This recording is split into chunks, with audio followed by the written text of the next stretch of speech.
Bien, y hoy quería hablarles de comunicación, por supuesto, aplicada al tema resolución de conflictos y negociación. Es otro de los temas del programa.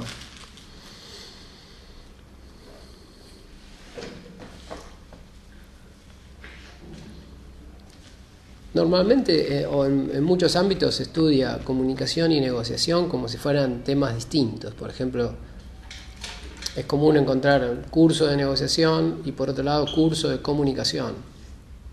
Y la realidad es que es lo mismo. Podríamos decir que un proceso de negociación es un proceso de comunicación en una situación conflictiva. O sea, como que comunicación es algo un poco más amplio que negociación. Toda interacción entre dos personas cae dentro de la clasificación de comunicación, pero se lo llama negociación cuando esa interacción se da en una situación de conflicto. Situación de conflicto es una situación en la cual hay o ambas personas, o por lo menos una de las dos partes, o una de las partes intervinientes, cree que sus necesidades no pueden ser satisfechas por alguna postura o por alguna acción o por alguna idea de la otra persona, de la otra parte. Y fíjense que decimos cree, porque puede que crea y que no sea cierto. Pero con que solo crea, ya puede haber conflicto. Por ejemplo, si yo creo que no puedo hacer un negocio porque mi competidor, creo yo, que está haciendo, no sé, teniendo acciones no éticas en el mercado, bueno, ya hay un conflicto. Sea cierto o no sea cierto. O sea, quiere decir que existen los conflictos reales y los conflictos aparentes. O sea, conflictos que realmente tienen que ver con una diferencia concreta. Por ejemplo, dos personas, no sé, desean obtener un bien y el bien es único, existe uno solo. Igual habría que profundizar a ver si realmente es un conflicto. Porque fíjense que los conflictos tienen que ver con lo que las personas desean. Si dos personas desean el mismo objeto, uno dice, bueno, hay conflicto porque hay uno solo. Pero la situación es más compleja porque, en general, la mayoría de las personas se esfuerzan por obtener objetos que en realidad no desean o no necesitan. Entonces se generan muchas situaciones conflictivas a partir de la imaginación. Hay un ejemplo muy básico, pero que sirve para definir conceptos de negociación, que está creo, si no me equivoco, está en un libro clásico que se llama Así de acuerdo, que es un libro clásico de negociación, pero es un ejemplo así medio que, no sé, viene de la historia. En ese ejemplo, dos personas se disputan, seguramente lo han leído o tal vez lo han visto. Dos personas se disputan una naranja. Entonces, las personas están discutiendo por la naranja. Uno dice, ¿quiere la naranja? No, yo quiero la naranja. No, la naranja es mía. Y ahí tenemos ya varios conceptos de negociación. Primero, el conflicto, que es que hay una sensación de ambas partes de que su necesidad está siendo amenazada por otra persona, por los deseos de otra persona. Entonces, existe conflicto. Si es real o no, todavía no lo sabemos. Después están las partes. Las partes son, en este caso, las dos personas que se disputan la naranja. Podrían ser dos o más partes. En este caso son dos. Por otro lado está el objeto negociado. O sea, el objeto que genera la negociación, que es la naranja. Y por otro lado está lo que se llaman las posiciones. Las posiciones, se llama posiciones a lo primero que una persona expresa o siente como necesidad, gracias, y que dispara el conflicto. En este caso, ambas personas expresan necesidad por esa naranja. Esa es la posición. O sea, la posición de la persona A es quiero la naranja, y la posición de la persona B, quiero esa misma naranja. Esas son las posiciones y se definen como lo primero que las personas expresan y entienden y sienten, y que es lo que genera el choque. Cuando ven que las posiciones no son compatibles. O sea, ambos desean la naranja, no se pueden satisfacer ambas posiciones, con lo cual hay un conflicto. Si hubiera dos naranjas y ambos desearan una naranja, no habría conflicto. Pero resulta que hay una y ambos desean una. O por lo menos eso es lo que dicen. O sea, sus posiciones son encontradas. Sus posiciones no son resolubles simultáneamente. Bien, entonces, ¿cómo es típicamente el proceso de negociación? Y este ejemplo tan mínimo nos sirve para definir muchos conceptos básicos de negociación. ¿Cómo empieza el proceso de negociación? Típicamente con un tira y afloje, podríamos decir, con lo que se llama regateo, o técnica de negociación basada en posiciones. La persona A quiere la naranja, la persona B quiere la naranja, los dos presionan por obtener la naranja. ¿Y quién tiene más fuerza? ¿O quién presiona más? ¿O quién insiste más?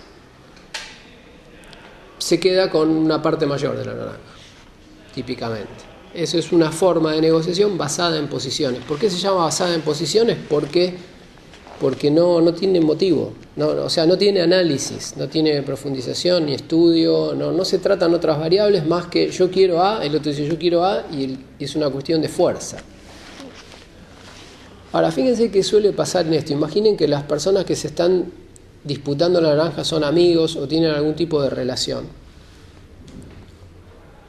o son pareja. Típicamente suele suceder cuando el conflicto entra en calor, digamos, y las personas empiezan a discutir y no salen de sus posiciones, no entran en otra modalidad de negociación que después vamos a ver. Típicamente presionan por obtener lo que desean. Quiero naranja, no quiero naranja, no quiero naranja, no, vos siempre querés todo como vos querés, no, yo como no, ¿por qué esta vez me toca a mí? No sé, discusiones sin argumentos lógicos que normalmente llevan a que las personas se enojen, y en algún momento, bueno, eso escala y se transforma en una pelea. Y suele pasar que en esos momentos de pelea, alguno de los dos tiene menor resistencia a la pelea, entonces cede. Y dice, bueno, está bien. O sea, o quédate vos con la naranja, o quédate vos con 3/4 de la naranja, y yo me quedo con 1/4, está bien. O sea que hay formas de resolver un conflicto sin hacer mayores análisis, simplemente por la fuerza. Ahora, ¿qué es lo que suele pasar? El conflicto está resuelto, aparentemente. Una persona cedió, la otra persona obtuvo más de la mitad y la otra menos de la mitad, y aparentemente el conflicto estaría, ya está, pasamos a otra cosa. Incluso las personas tal vez vuelvan a relacionarse normalmente, decir, bueno, ya está, ya pasó. Si son pareja se van a dormir y al otro día es otro día. Pero lo que suele pasar, lo que pasa en la mente es que cuando un conflicto no se resuelve adecuadamente, o sea, no se resuelve aplicando otra mecánica que después vamos a ver, aunque aparentemente se resolvió, en realidad no se resolvió. En la mente del que impuso quedó una culpa, y en la mente del que cedió quedó un deseo insatisfecho. Eso es lo que normalmente pasa, salvo, un caso muy extremo que sería una excepción en el cual la persona ceda de manera consciente.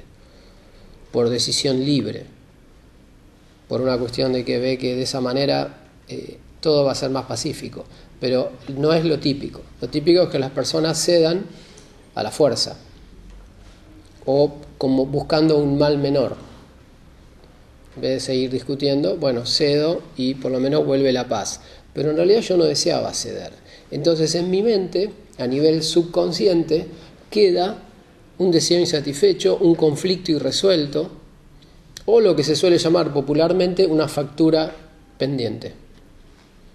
Entonces, ¿qué es lo que pasa? Si esto es una pareja, es muy posible, o algo totalmente cotidiano, que, no sé, unos pocos días después, ambas personas vayan a cenar a, no sé, un restaurante y estén pasando un excelente momento, todo tranquilo, y que la persona que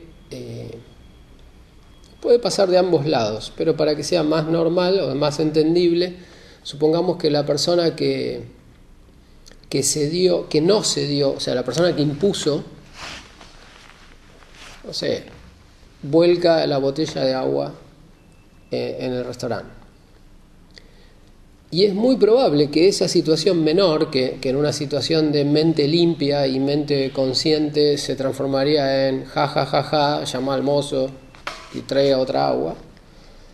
Bueno, en una situación de mente no limpia, eso se puede transformar en un problema grave. O sea, se puede transformar en un pequeño escándalo. O sea, la persona que cedió, que tiene la factura pendiente, ahí encuentra un puntito para cobrar la factura. Entonces, a partir de un error mínimo de la persona que impuso, genera una situación totalmente descontrolada, un escándalo, insultos porque la persona volcó el agua, rompió un vaso o lo que sea. Eso es lo que pasa cuando los conflictos, se entiende esto, ¿no? ¿Lo ven?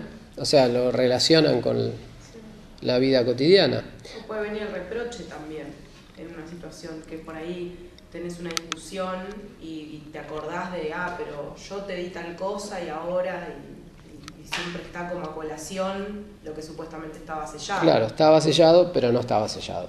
En el caso que vos citás, es un poco más consciente. La persona se acuerda que se dio y lo usa para cobrar o lo usa para negociar en futuros conflictos, porque en realidad el conflicto no quedó cerrado, sigue en negociación, sigue todavía sobre la mesa. No quedó realmente resuelto.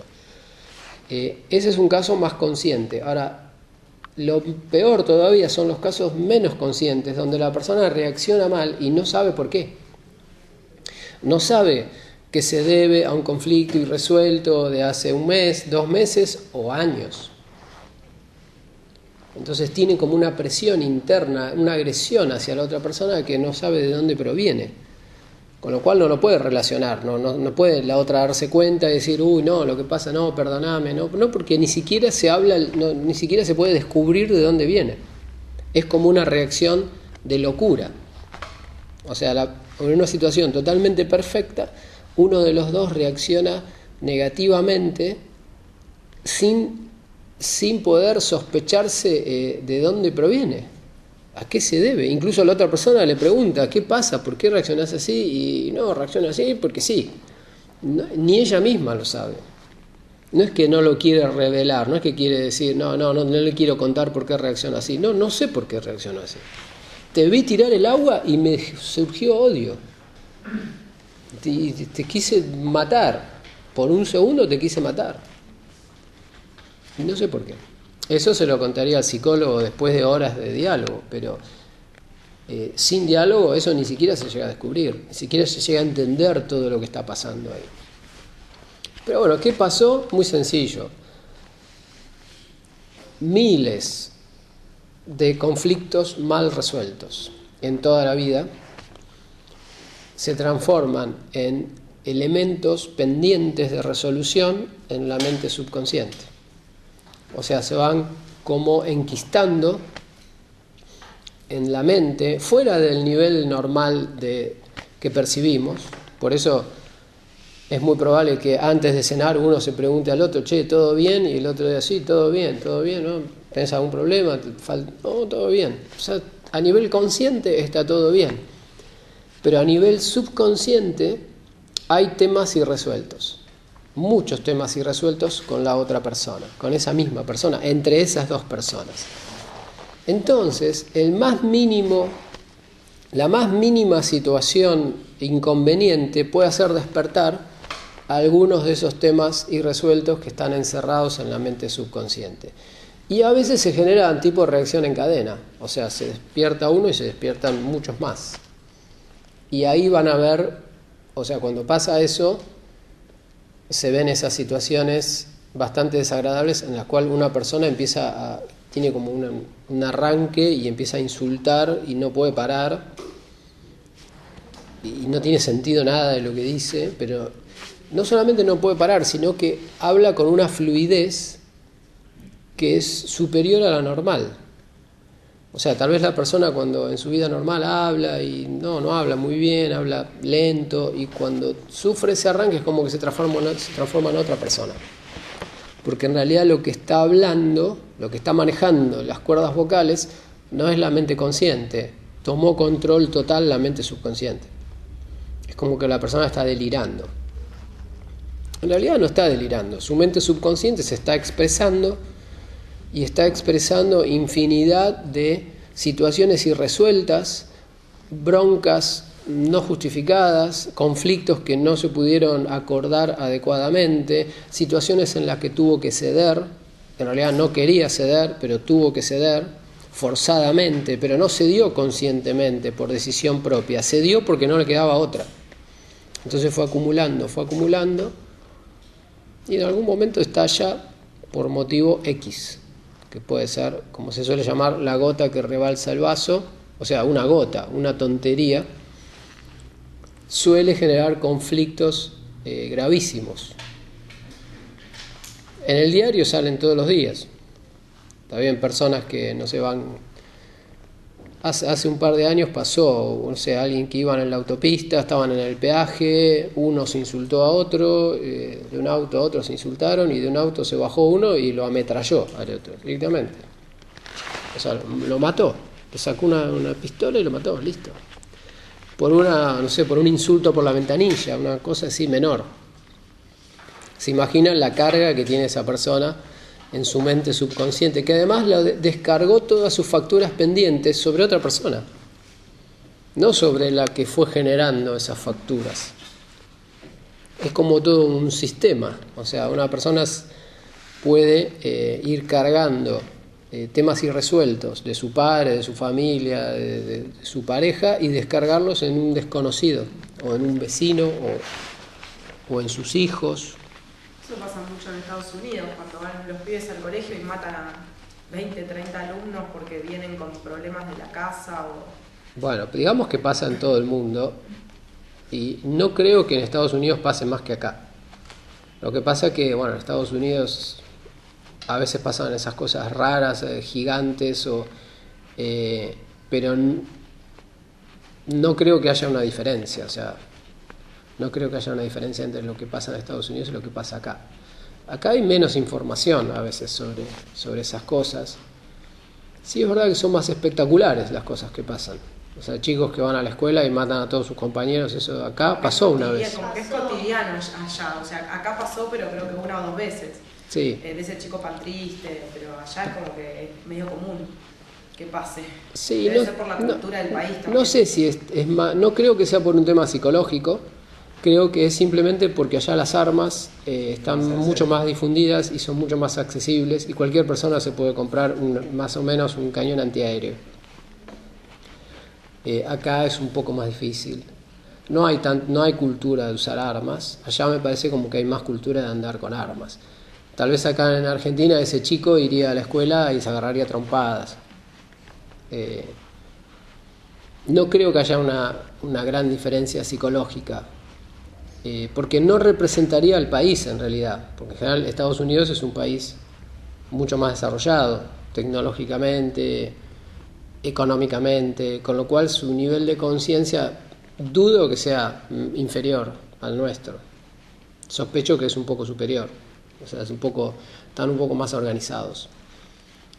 Y esas situaciones que vos comentás, sí, realmente llaman la atención, yo creo que se deben al tema de las armas, que es un país orientado a las armas, más orientado a la guerra, más acostumbrado a utilizar armas, a tener muchas armas en su casa, a que los chicos vean a los padres que usan armas, tienen armas, les gustan las armas, etc.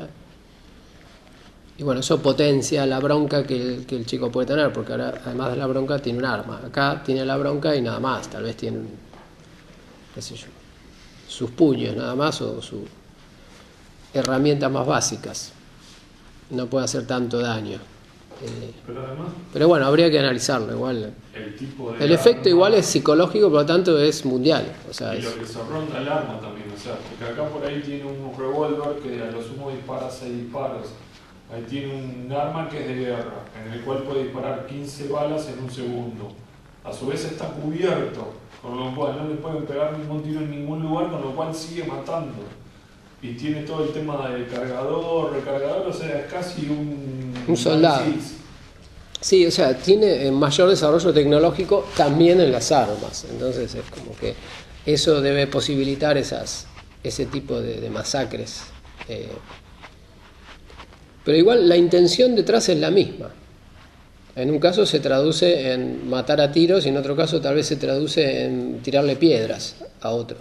Pero o sea, lo que está atrás son situaciones irresueltas en la mente subconsciente que en un momento desbordan y la persona pierde totalmente el control y esas situaciones irresueltas se tienen que descargar de alguna manera, en general violentamente.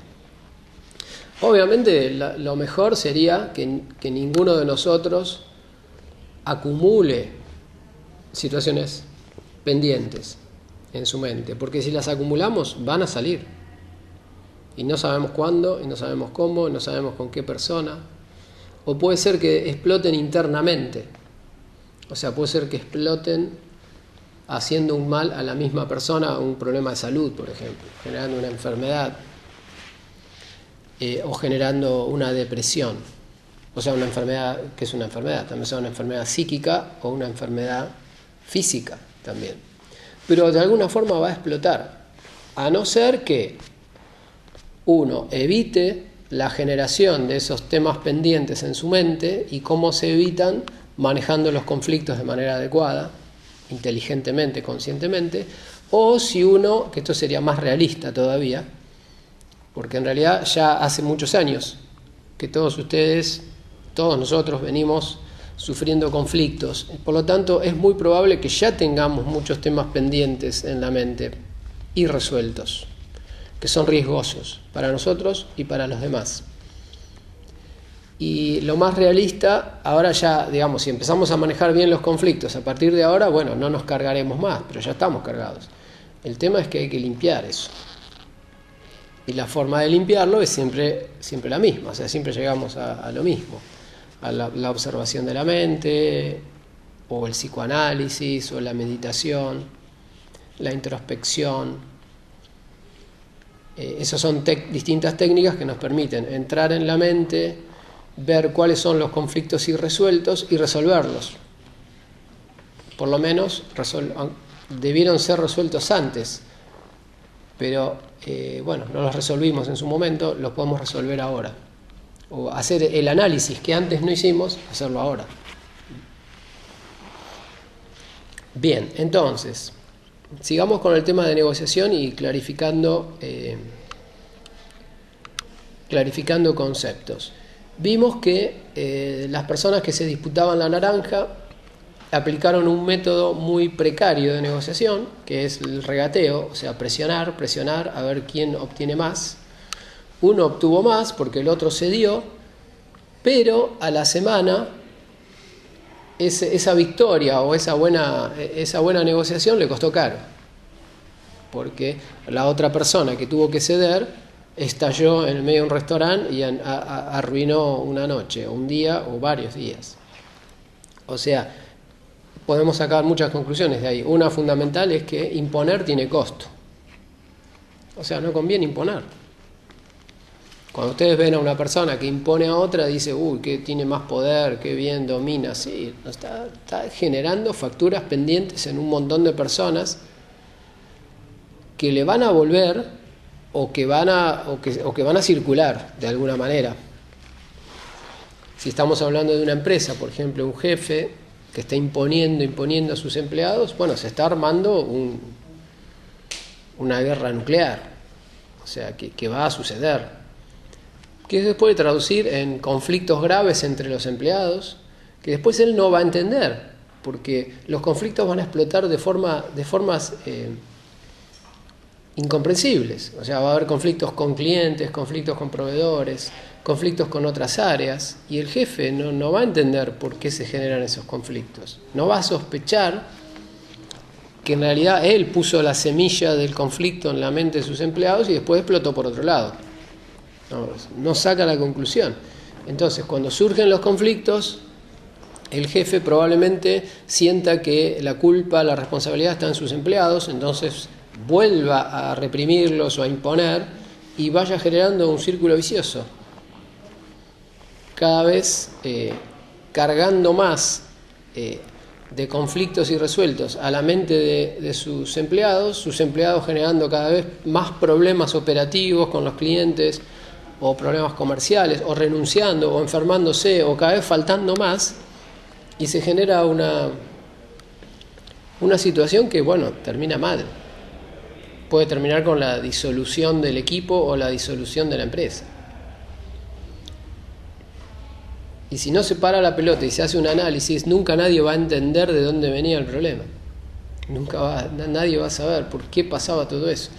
Tal vez la conclusión sea que, bueno, los empleados son incompetentes, o los empleados no saben, no sirven, qué sé yo, no sé. Pero en realidad el problema es mucho más complejo y mucho más profundo. Pero bueno, todo este fenómeno que estamos describiendo es lo que sucede cuando los conflictos no se manejan adecuadamente, se cierran, se imponen, se cierra la etapa, pero con temas pendientes que después regresan. Ahora, la pregunta es, ¿cómo tendría que ser la resolución del conflicto para que no pase esto? O sea, ¿cuál es el pequeño detalle que no se tuvo en cuenta al tratar de resolver el conflicto? O sea, en la comunicación entre las dos personas que se disputaban la naranja, ¿qué fue lo que falló que generó todo este problema? O sea, ¿qué es lo que, si pudiéramos rebobinar y volver al momento en el cual las dos personas que están discutiendo por la naranja y que están fuera de control, ya enojadas porque ambas quieren la naranja, o sea, en ese momento, si pudiéramos volver a ese momento, antes de que uno ceda y termine la pelea y se genere la factura pendiente, si pudiéramos volver en el tiempo a un minuto antes, ¿qué habría que hacer? O sea, ¿qué tendría que suceder? ¿Qué piensan ustedes que? Dividir la naranja. No, analizar para qué la quiere cada No, uno. ahora cuando veamos te vas a dar cuenta que O intercambiar. Que nada que ver. Yo me quedo con la naranja, pero te doy otra cosa pero mejor. todavía sabes lo que falta para la solución. Son dos personas enojadas por una naranja. O sea, todavía no se puede hacer nada, hay que hacer mucho antes. Definir la posición, explicitarla. No, las posiciones ya están definidas. Las posiciones son que A quiere la naranja y B quiere la naranja. Eso se define como posición, que es lo primero que la persona expresa, que no es necesariamente lo que realmente desea. Anoten eso porque eso es lo clave. Psicológicamente, lo que las personas expresan en conflicto como primera idea, típicamente no es lo que verdaderamente necesitan. Siempre hay algo detrás, o casi siempre hay algo detrás. O sea, tendría que ser muy consciente la persona para poder expresar de entrada lo que realmente necesita y nunca confundirse. Pero bueno, empecemos en orden. Lo primero que no se da en dos personas que están peleando por un objeto es que el clima no está para negociar nada. Ahí no se puede resolver absolutamente nada. Ni siquiera aunque uno de los dos tuviera la idea perfecta, no sería aceptada en ese clima. Entonces, lo primero que hay que hacer es mejorar el clima. Ahora, el problema ¿cuál es? Las dos personas están descontroladas. ¿Quién va a mejorar el clima? No se puede. No hay salida. O sea, en la vida normal y entre personas normales no hay salida. Se va a producir la falla, se va a producir la factura pendiente y después la factura pendiente va a explotar y toda la vida va a circular de esa manera. La única esperanza de solución que hay es que alguna de las dos personas que están discutiendo pueda tomar conciencia. O sea, pueda tomar control de sí misma y aplicar todo lo que hablamos siempre. O sea, que pueda darse cuenta de su conducta ridícula, de que está gritando, de que se está quedando afónica, de que no tiene sentido lo que está haciendo, de que no lo lleva a ningún lado, de que no va a obtener nada, de que está afectando una relación que va mucho más allá de que la naranja. Si uno de los dos puede tomar esa conciencia, entonces ahí empieza la esperanza de solución. Fíjense que todo problema de comunicación tiene una esperanza de solución cuando alguno de los intervinientes tiene al menos un gramo de conciencia. Si uno de los dos discutidores toma un poquito de conciencia, entonces lo primero que va a pasar es que él se va a calmar. Porque la conciencia hace eso. Porque la conciencia es, o sea, lo que sale de la conciencia es el sentido común puro. Cuando una persona toma conciencia, lo primero que va a decir es: ¿qué hago gritando? Estoy para internar, que estoy loco. ¿Por qué voy a gritar? Por una naranja o por cualquier situación. ¿Por qué voy a gritar? ¿Y por qué voy a agredir a una persona, a la persona con que vivo, por ejemplo? No tiene ningún sentido. O sea, cuando 1 miligramo de conciencia ya te dice todo eso. Ya te genera una bajada de línea de sentido común muy básico, pero ultra poderoso. Esa persona, la que genere ese gramo de conciencia, se va a calmar y además, si tiene suficiente poder de autodominio, va a poder calmar a la otra persona. ¿Cómo la va a calmar? Bueno, aplicando distintas técnicas que vimos, de influencia, de escucha, todo lo que vimos de escucha activa. La va a dejar expresarse, la va a dejar descargarse, la va a escuchar atentamente, la va a calmar con comentarios. O sea, va a generar un clima en el cual la otra persona se pueda descargar y, como ustedes saben, o sea, una discusión siempre es de dos, no hay discusión de uno. O sea, una persona te puede agredir, pero si no hay respuesta, en pocos minutos se acaba la agresión. Es más, la persona se empieza a sentir mal. O sea, si ustedes están siendo agredidos por una persona y se dejan agredir, manteniéndose controlados, y lo permiten, en un momento la misma persona va a empezar a sentirse mal por lo que está haciendo. Y va a empezar a frenar, y va a empezar a bajar las revoluciones, y a lo mejor hasta disculparse. Es muy probable que se disculpe. Tengo una pregunta. Vos ahora estás hablando de comunicación, negociación de persona a persona. Pero, por ejemplo, en un caso, estoy pensando con lo que está pasando ahora, que todos los días hay una manifestación en contra del gobierno. Ahí hay que hacer una negociación, pero lo que yo veo es como que quizás nunca alcanza, o sea, siempre hay otra manifestación por otra cosa. ¿Cuál sería se está saltando el método? Porque el gobierno tiene que responder de alguna forma. Estamos hablando del átomo y vos saltaste al mundo. Por eso, vos hablás de persona a persona, o sea, bueno, si es, grupos públicos ya sería diferente. No es diferente, porque no existen grupos públicos, existen personas. Y las negociaciones son entre personas. Y lo más probable es que las negociaciones que pesan en protestas populares y gobiernos son negociaciones con una persona y otra persona y otra persona, que son el líder sindical, el ministro o el responsable, y son todos intereses que no son de esos grandes grupos de personas que protestan, que la gran mayoría no saben ni siquiera por qué protestan. Están siendo liderados por alguien que está buscando un interés. Entonces, en realidad, la negociación termina siendo de pocos. Pero bueno, no nos adelantemos. Primero hay que entender la mecánica de la mente en la negociación y después aplicarlo a diversas situaciones. Más complejas, menos complejas, más gente, menos gente, pero los principios son siempre los mismos, que son de un ser humano. O sea, no existen los grupos de personas. Grupos de personas son personas. Y cada persona psicológicamente funciona como estamos, según los principios que estamos viendo. Entonces, terminemos este proceso y después vemos si lo podemos aplicar a situaciones más complejas. Si pudiéramos volver al momento en el cual estaba instalado el descontrol, la esperanza de solución se puede dar si una de las dos personas se puede dominar. Para poder dominarse tiene que tomar conciencia, al menos levemente. Esa conciencia le va a decir que lo que está haciendo es ridículo, le va a ayudar a autocontrolarse y posteriormente puede ayudar, una vez que una persona se autodomina, puede ayudar a dominarse a otra. Por supuesto, si primero no se autodomina, no puede ayudar a nadie. La va a escuchar, la va a dejar descargarse hasta que la situación se va a calmar. Si la situación se calma y se genera el clima de negociación, que es un clima de diálogo,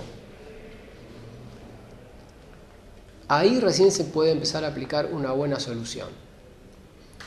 ¿Y la buena solución por dónde pasa? Muy sencillo, pasa por analizar la situación.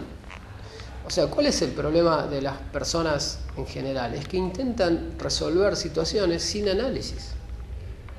O sea, en ningún momento nadie pensó, bueno, ¿por qué una naranja? ¿Para qué la querés? ¿Por qué yo? ¿Por qué vos? ¿Para qué necesitas vos? No, nadie razonó nada, fue simplemente yo la quiero, punto. Esas son...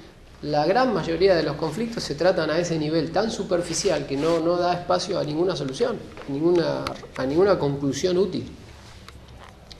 Entonces, si pudiéramos volver a ese momento y generar el clima de negociación, que es un clima calmado y de diálogo, donde ambas personas están dispuestas a dialogar, porque si no están ambas dispuestas a dialogar, obviamente no hay diálogo, el primer paso sería que alguno de los dos, el que tomó conciencia y que está liderando ahora la negociación, y ese es el buen negociador, ese es el que ahora está llevando a la negociación. Antes no era una negociación llevada, manejada, administrada, era simplemente una pelea.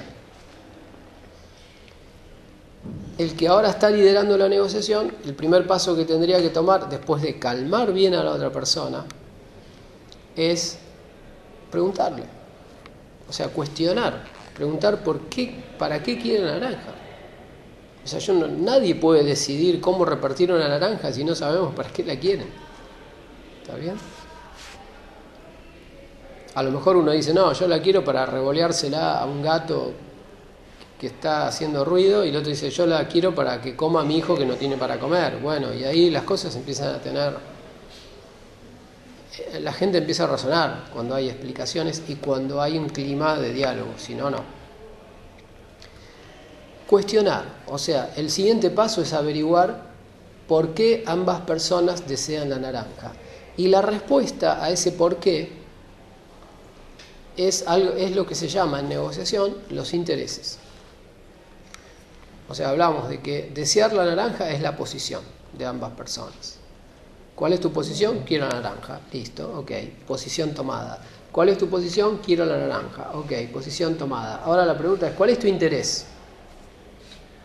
Si la persona mucho no entiende de nada, va a decir, no, mi interés es la naranja.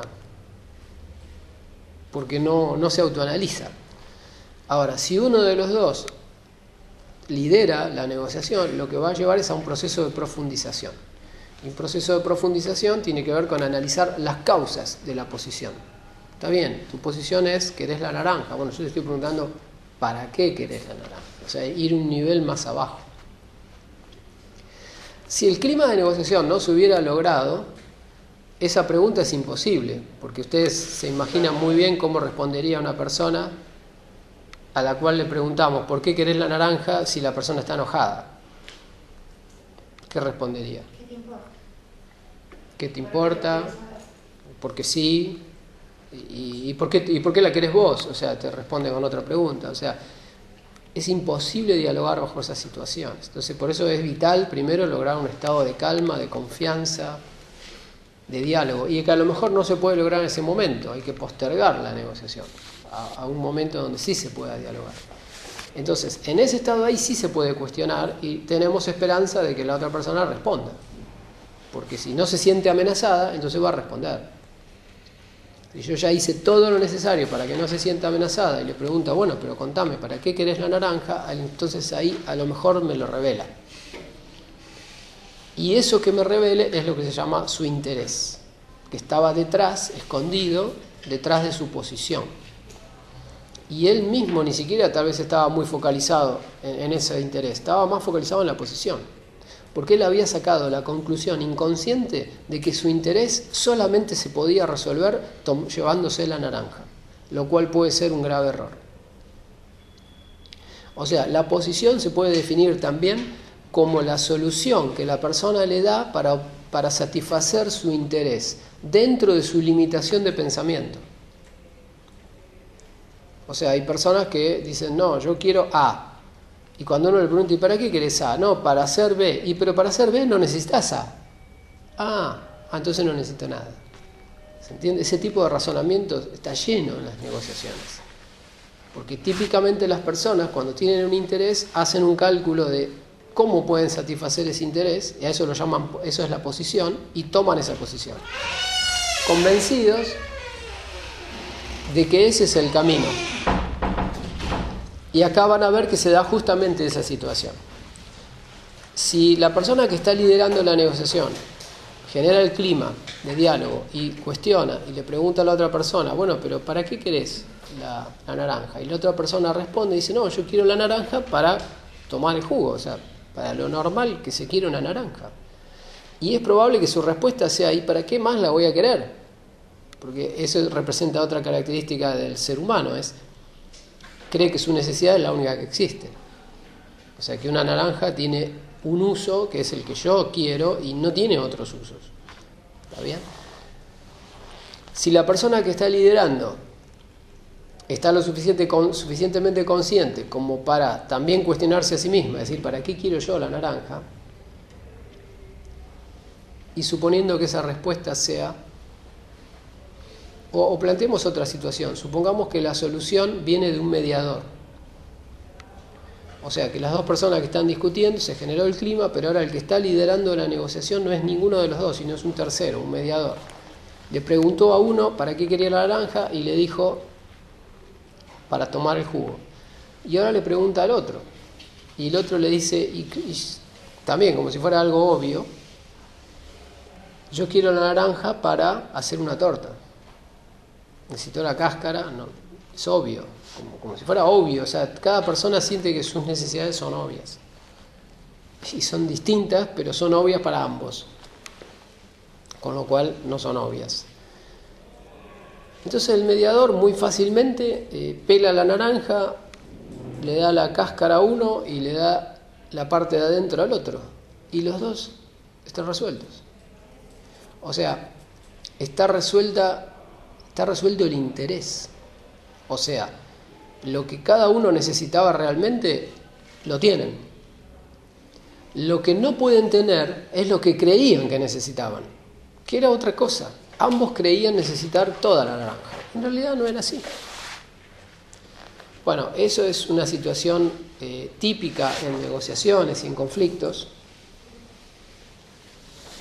que hace que las personas crean necesitar algo cuando en realidad necesitan otra cosa. Y toda su discusión circula alrededor de lo que creen necesitar, y cuando se clarifica lo que verdaderamente necesitan, entonces ya no hay más conflicto. En este caso particular había conflicto a nivel de las posiciones, o sea, un conflicto superficial, pero cuando se pudo hacer análisis y se bajó al nivel de los intereses, ya no hubo más conflicto. Entonces, si bien hay conflicto de posiciones, no hay conflicto de intereses.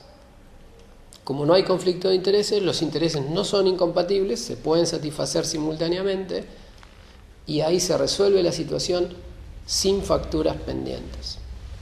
O sea, es un acuerdo genuino, verdadero, total, de largo plazo, sostenible, y que no va a explotar en ningún momento ni va a contribuir a generar facturas pendientes en la mente de nadie. Conclusión central, o sea, recomendación básica, ante cualquier conflicto que ustedes enfrenten, es muy sencillo. Sea lo que sea que otra persona les plantee, lo que hay que hacer, el primer desafío es no perder el control. Si tu jefe viene, por ejemplo, y te dice, mirá, no sé, hay que venir a trabajar el fin de semana. es probable que el empleado ya se ponga mal y diga, ¿por qué no puedo? Sería una reacción natural. Viendo lo que acabamos de analizar, la reacción óptima sería, bueno, ¿para qué? No, porque hay que hacer el informe de no sé qué y no sé cuánto. Bueno, pero ese informe yo lo puedo hacer hoy a la tarde con fulano, mengano. Bueno, listo. Ya está. ¿Se entiende? Imaginen si hubiera pasado lo mismo que con el ejemplo de la naranja. Hay que venir el fin de semana. No, yo no puedo porque no, usted siempre los fines de semana quiere, no, y por nosotros no tenemos por qué trabajar los fines de semana. Conflicto, pelea, discusión, escalada, facturas pendientes. Y después ya no se puede dialogar. Y si después de producir la escalada y arruinar el clima de diálogo, le pregunto a mi jefe, bueno, pero a ver, ¿y por qué tenemos que venir? Ahí ya no va a responder.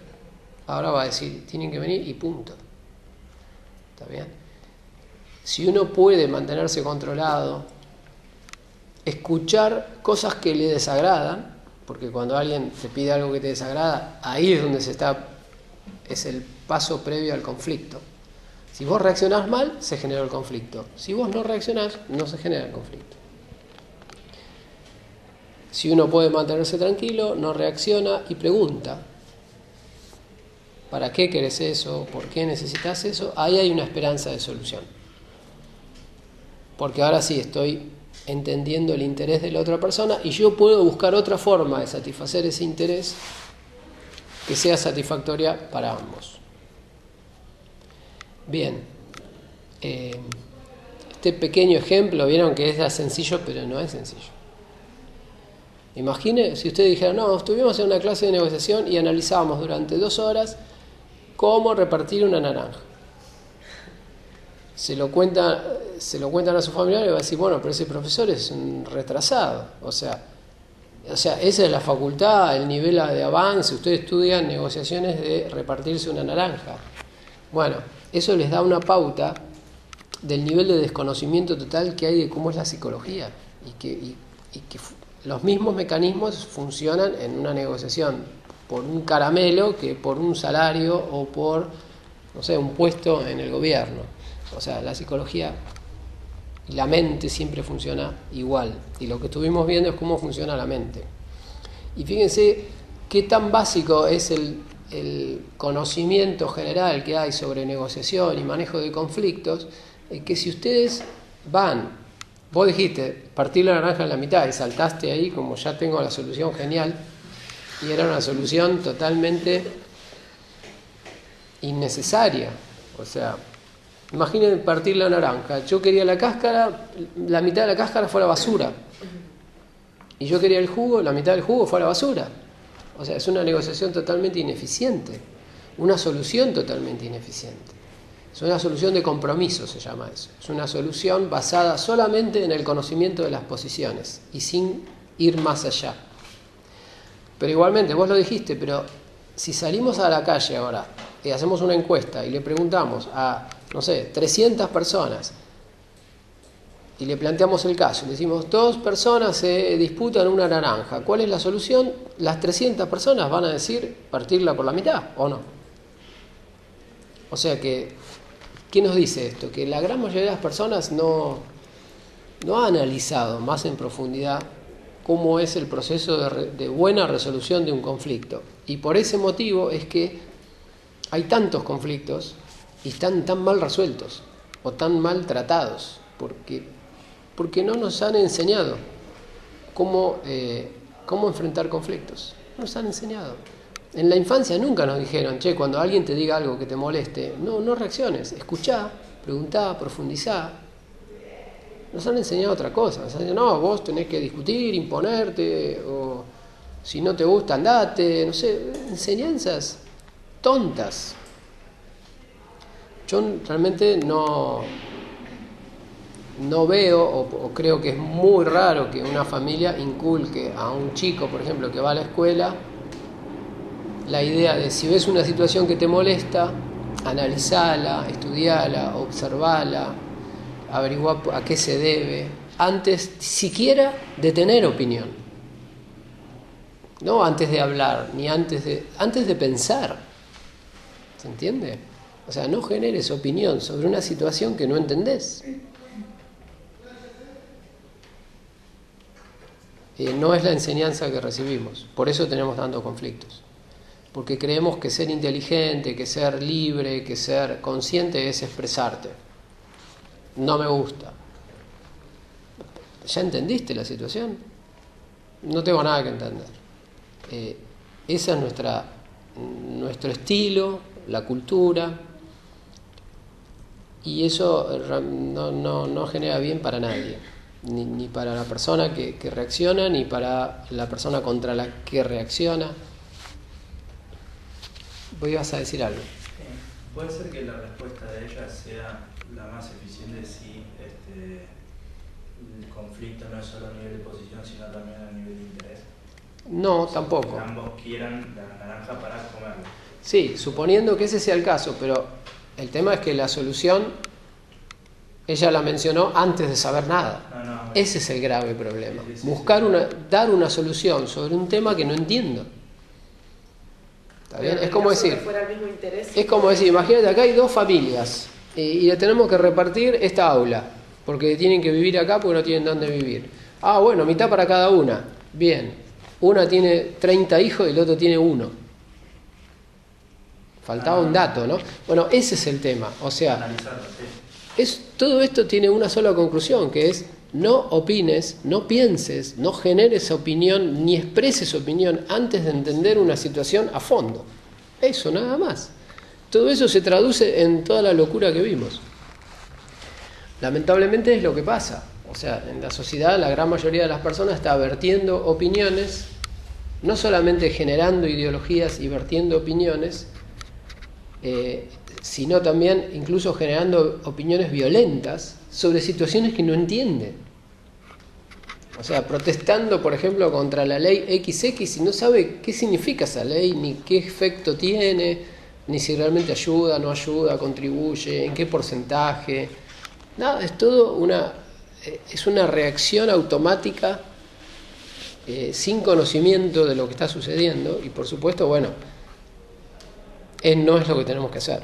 Si queremos tener una vida pacífica y poder resolver situaciones. Para resolver situaciones hay que entenderlas primero. Y hasta no entenderlas, yo no opino. No solamente no expreso opinión, sino que no tengo opinión, que es distinto, es más profundo. No genero opinión, me dejo que mi mente no se decida. Sabemos que la mente tiene una gran tendencia a buscar una solución rápida y fácil, que me saque la obligación de tener que analizar. O sea, la mente es vaga, no quiere analizar. Entonces, si yo quiero evitar que mi mente tome posición, la tengo que frenar yo. Entonces, cuando veo una situación y mi mente ya me quiere decir no me gusta, feo, no sirve, o mitad para cada uno, yo la tengo que frenar. Decir, vamos a preguntar, a ver de qué se trata. Si una de las partes no quiere negociar, a eso es lo que yo iba con la pregunta que te hice antes de las manifestaciones. Cuando una de las dos partes no quiere negociar, ya directamente la negociación se cae, ¿no? O sea, no hay forma. Siempre quieren negociar las personas, porque si no harían nada. O sea, están buscando algo. El tema es generar el clima, entender el interés del otro. Si una persona llegó a una situación en la que no quiere negociar, entonces está en una situación suicida. O sea, quiere romper cosas y nada, generar violencia. Entonces, hasta que no se genere el clima de negociación, hay que posponer el diálogo. Puede ser que o hacer algo para calmar a esa persona y llevarla a un clima de diálogo. Puede ser que me sirva si lo que la otra persona plantea es una negociación de posición y no una negociación de interés. Por ejemplo, si yo tengo que hablar con vos y vos sos empleado mío, si mi interés es bajarte el sueldo, la posición tuya, si yo lo hablo por posición, la posición tuya es con un empleo. Si yo a vos te echo y te pido bajarte el sueldo, vos al no tener empleo, tu posición cambia cuando el interés mío originalmente era bajarte el sueldo. No entendí nada, pero igual, estás imponiendo. O sea, yo te voy a decir... Aparte sí, se quiere generar una negociación de posición y no de interés. Pero es que la negociación de posiciones nunca es recomendable, salvo que sea el último recurso. Si vos me imponés algo, yo te la voy a cobrar. Y lo más probable, por más que vos seas mi jefe, esa es otra falacia que a veces caemos. Dice, no, el jefe tiene poder, el empleado no. ¿Qué no tiene poder el empleado? El empleado puede poner una bomba bajo el auto del jefe. O sea, tiene muchísimo poder. Le puede pinchar las gomas al jefe del auto, como mínima cosa. O sea, las imposiciones vuelven. Lo que pasa es que vuelven de una manera que a veces vos no la conectás con lo que la generó. Entonces crees que se trata de casualidades del mundo. O sea, hay muchos malos tipos o malas personas que reciben muchas maldades del mundo. Pero ellos creen que son casuales. Uy, me asaltaron, uy, me rayaron el auto, uy, me robaron el espejito del auto, uy, me pintaron la casa. Uy, ¿qué pensás? Porque no tenés nada, absolutamente nada que ver con eso. Bueno, hay que analizarlo. Puede haber que en un caso sea accidental. Pero cuando eso es un patrón, ya no es accidental. Es una persona que está generando imposiciones, agresiones y la está cosechando lo que está sembrando. O sea, es muy sencillo. ¿Está bien? Lo que pasa es que si él no se da cuenta que al imponer está sembrando una factura que le van a venir a cobrar, entonces las va a seguir sembrando y va a seguir pagando las facturas. Y mientras no conecte, va a vivir una vida complicada. Hasta luego. Y lo que ella decía, que era la solución de partir la naranja, y ustedes decían, bueno, pero esa podría ser una buena solución en el caso de que el interés sea la naranja. Tampoco ahí, porque ahí hay que usar criterios más finos, porque ahí vienen preguntas más detalladas. Por ejemplo, ¿ambas personas están en igualdad de situación? No, uno es un hombre que acaba de comerse un cerdo y tiene grasa para sobrevivir un año, y la otra es una mujer embarazada que no hace un día que no come. ¿A quién le damos la naranja? ¿Qué sería mejor, más inteligente? O sea, la solución más inteligente rara vez es partir las cosas por la mitad, porque eso significaría que ambas personas están exactamente en igualdad de condiciones, y eso casi nunca se da. Entonces ahí ya viene un análisis más profundo. Está bien, hay intereses encontrados, hay conflicto de intereses. Los dos quieren la naranja, pero bueno, ahora tenemos que empezar a buscar criterios para ver de qué manera, cuál es la mejor forma más adecuada, más eficiente de repartir esa naranja. O la naranja es obviamente una metáfora de cualquier objeto que quieran repartir. Puede ser una herencia, puede ser un premio, puede ser salarios, puede ser no sé, un negocio, un contrato, un precio sobre un producto. O sea, la naranja es una metáfora de cualquier negociación que se pueda plantear. Bien, ¿alguna pregunta, duda, agregado?